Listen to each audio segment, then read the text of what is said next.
Alright guys, we're going to take it out of the box here. Looks like there's a couple little sills here on the side. We'll open the sills up here.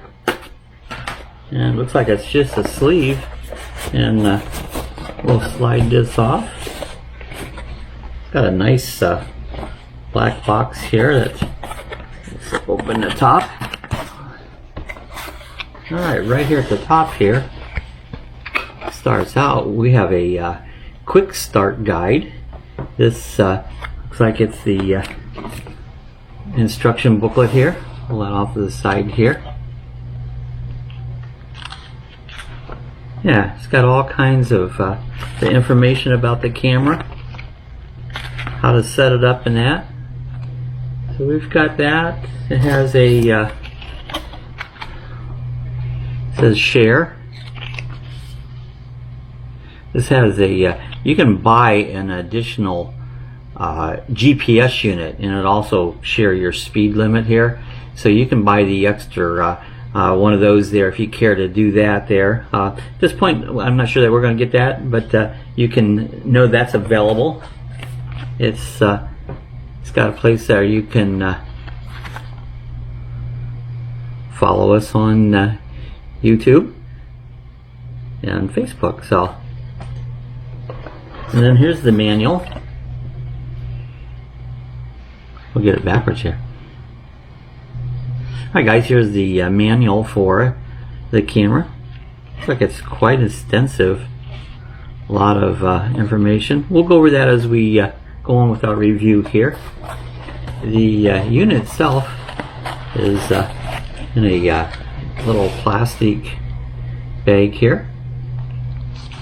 And pull that out there, and so here's the camera itself. You can see it has a lens on the front and a lens on the back. Okay, some of the functions, again, we talked about. This is the keys down below. They have them nicely marked on the screen up here, so if you're holding it straight up, you can hit these different keys, your power button, left and right buttons, and your manual button. Also on the side here, this is where you plug the power. You can also plug the power into the suction cup. Once it's on the unit above here at the top, there is a little area where you can get your power there. So you can get either your power from here or here. So if you have a suction cup, you got your choices. If you open this little door here to the side, you're going to see the one screen here is for your SD card, goes in here.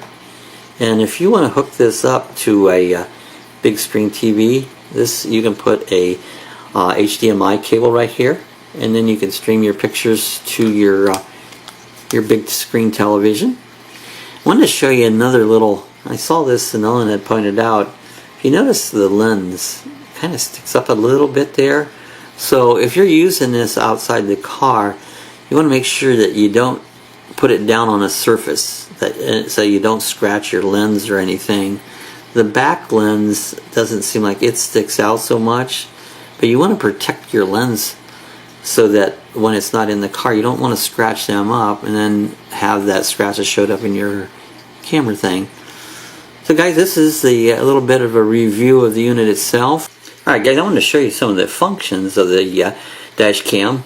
In order to turn the cam on, down below here you'll see this button here is your power button. If you hold that button down, you'll see the cam will come on. Now generally what it does, if you have this hooked to power, it'll start recording right away, and you can actually stop that by hitting the OK button. If you notice the button up on top, right now it's not recording, but if it was recording you would not be able to go on up into the menu screen. So keep that in mind there. If it's recording, you have to shut that off by the OK button. So in order to go to the menu screen, you'll see these down here. You'll have an M right here. Well, these buttons are all underneath here, and they're identified on top. So if I hit and hold down the menu screen, and see there we come up into the menu screen. In order to scroll through the screens, you'll see these left and right buttons here. So if you hit the buttons there, there's System Setup, GPS Setup, Files, Record Setup, and back to System Setup. So in order to go into the system setup menu, hit the OK button, and you'll see another screen come up here. And again, using this left and right arrow, you can scroll down. So I've now highlighted the language. Hit the language. You can change it to whatever you want. Of course, we're going to leave it on English. If I hit the OK button again, that'll take me back to the menu, and I can scroll down one more time, and we'll hit the format. It says all data will be deleted, so by hitting this button you'll format the SD card and clear out. Every couple weeks, wouldn't hurt to do that. Just clean it all out there. If you got any footage you want to save, you want to make sure you save that before you do that. So we hit the OK again, and we go back to our main screen. Next one is set up for time and data. Hit that. Now we've got the date set up, so you can set the date and the time, and you can also set the format, how you want it to appear on the screen. So if you go, hit that one. You go down to the, hit the OK screen, moves it through, and then you can change your month, how you want that to display.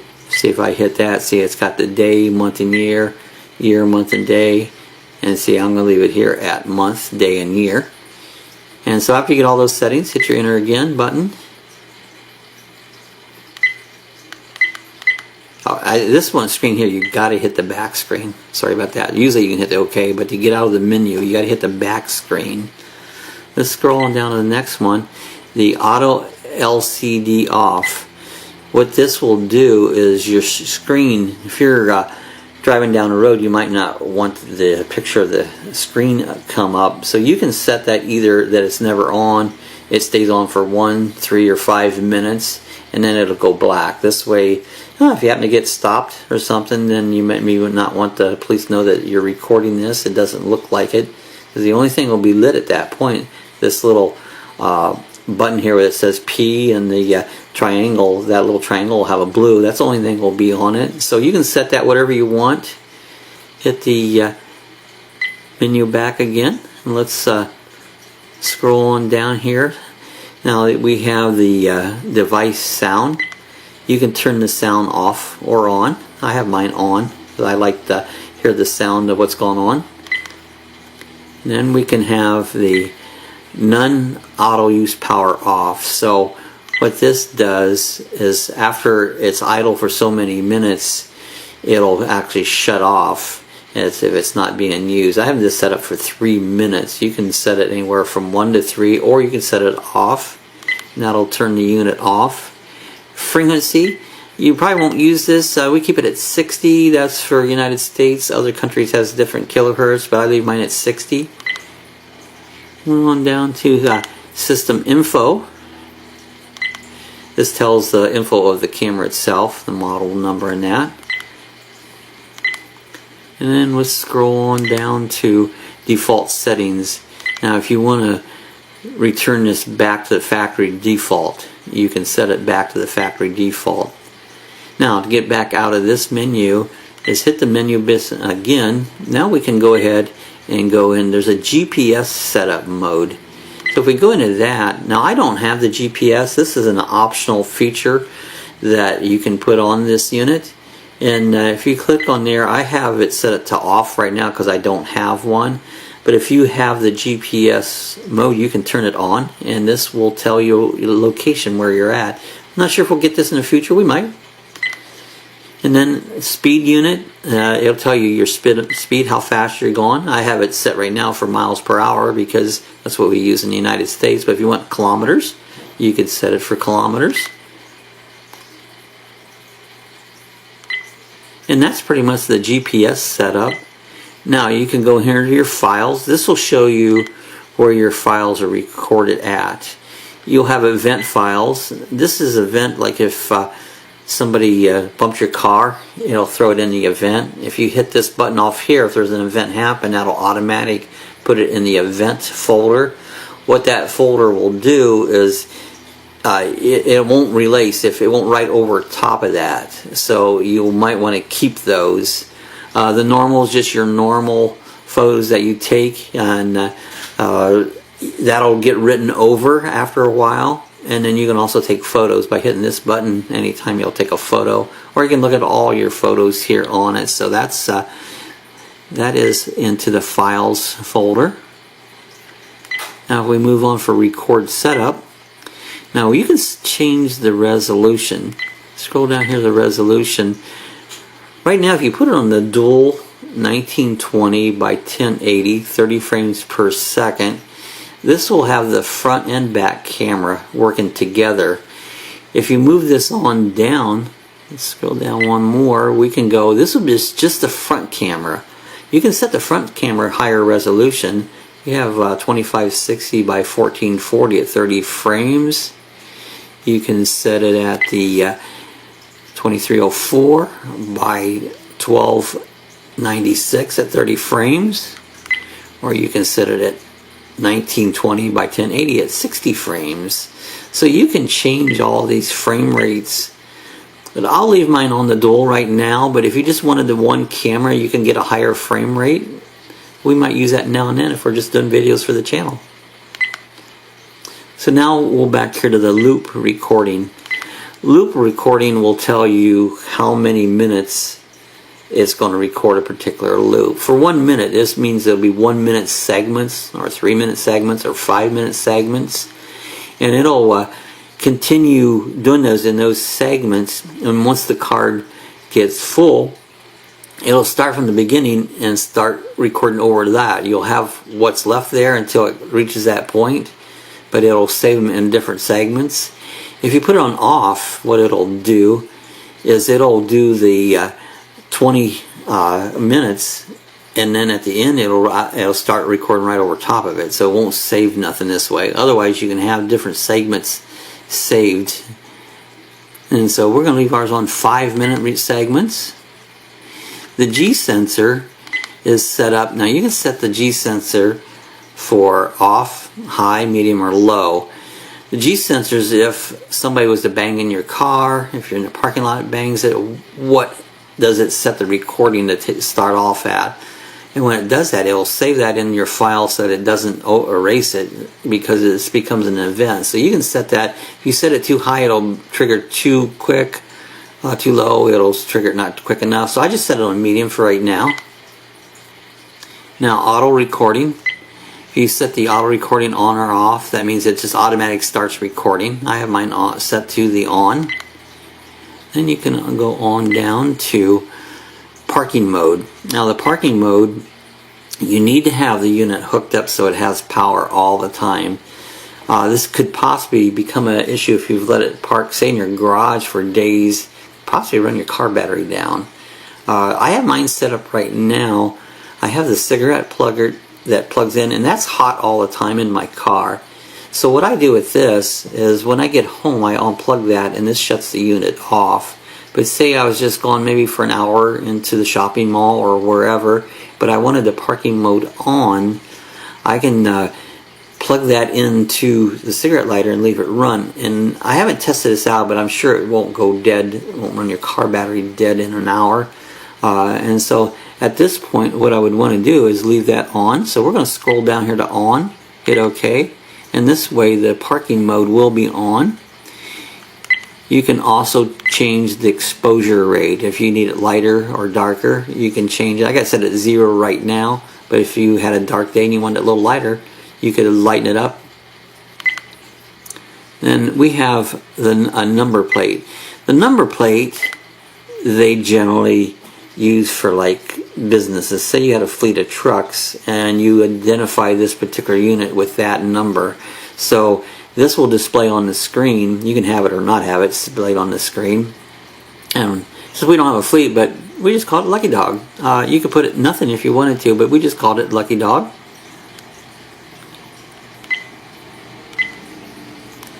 And then the stamp. The stamp allows you what shows up on your recorded screen. Right now I just have the date time stamp, but I also put the number stamp, so it'll say Lucky Dog on it. That's how we set ours up. You could put the Vantrue logo on there if you wanted. You can put the speed stamp, say you had the GPS unit. You could use the speed stamp, and also for the GPS location. I have those off because I don't have those right now. See how I hit the button and it shut it off? Some of the menus you can hit the OK button, it'll take you back to the screen, but like this one won't. So I go back here and hit the menu button and see it pops us back down to our regular screen. Now you can rotate display. You can turn that on if you want to. Say you have the camera mounted upside down, you can put that on, that way your display will be straight up. And time lapse, this will do a time lapse. You can set it for different sequences. You can have it off, which I have it off right now, but you can have a 1 second time lapse, 5 second, 10 second, 30 second, all the way up to a minute. So you can actually time lapse. I have to experiment this a little bit more. I'm not sure if it'll do regular recording along with the time lapse or if it does just time lapse.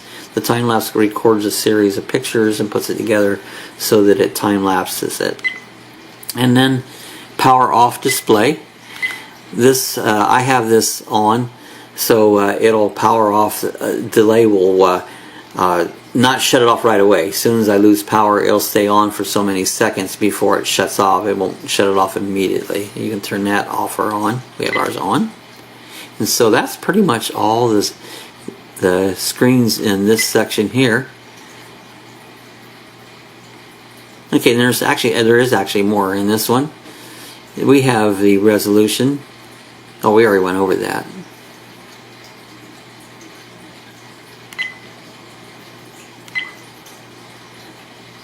Alright, we can go back to the regular screen here, and there's one more thing up here. Is the inside camera has LEDs for the dark, and you can change that by hitting the power button, just a short press, and you watch how it'll change.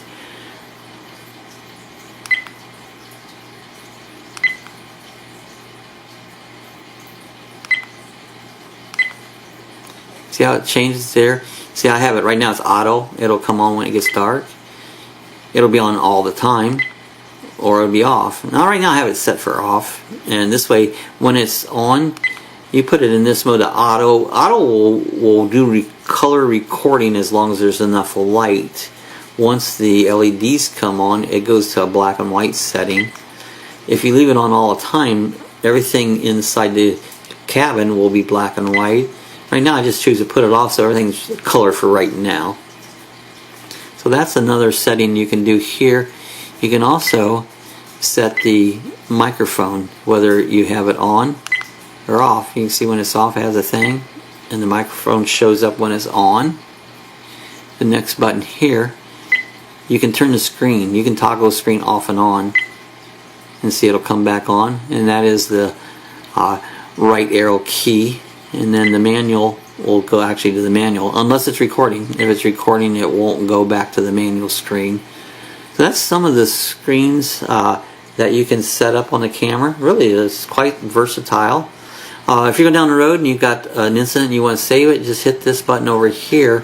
This will automatically put in the events folder so it won't get erased. So you can hit that. And to shut the unit on, you just push the button at the bottom and hold it, and it'll say goodbye. And it's off. So this is some of the functions that you can do with the Vantrue N2 Pro dash cam. Yeah, here's some actual video that I took right from the camera. Today, this one, it was a little cloudy. We're getting ready to get a thunderstorm. As you can see, you can really see the storm up really good, so you can see how well it takes care of. So even in a little lower light, the footage is pretty good. And this one here, this was a brighter, sunnier day there. You can see a nice, good footage with that. So the camera really puts out, it does 1080p in both the front and the back camera. And so you can get a really, really good view with it this way. As you notice the lucky dog in the bottom left corner, you can, in the license plate tag, you can put that name in there, and I put that on there instead. Here's a video of us inside on a sunny day. You can see us well. You can see out the back windows. You can see out the sides. It has a very wide angle of view there, so you can see out alongside. Yeah, which that is a really nice setup. And again, on this next one here, this is infrared. As it gets a little bit darker, you notice it went to black and white.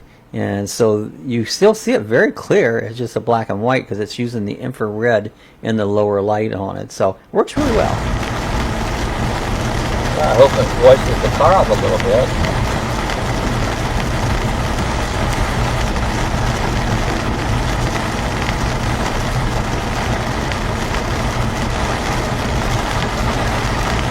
Alright, here's another license plate. We'll play the license plate game. Should be able to see it. This is N14 7-Up. N14 7-Up. We'll see if you can see that when I load this footage on the computer. N14 7. That's funny. Okay, as you see, you can see the license plates really well when you roll up behind another vehicle. And that's really nice because in case you have an incident, you can write down the license plate, or you have a record of it. Better yet, you have a little video of the license plate. So I wanted to show you, overall, this camera really works out well. It has a very good high resolution screen in it, so you can use it for whatever you need.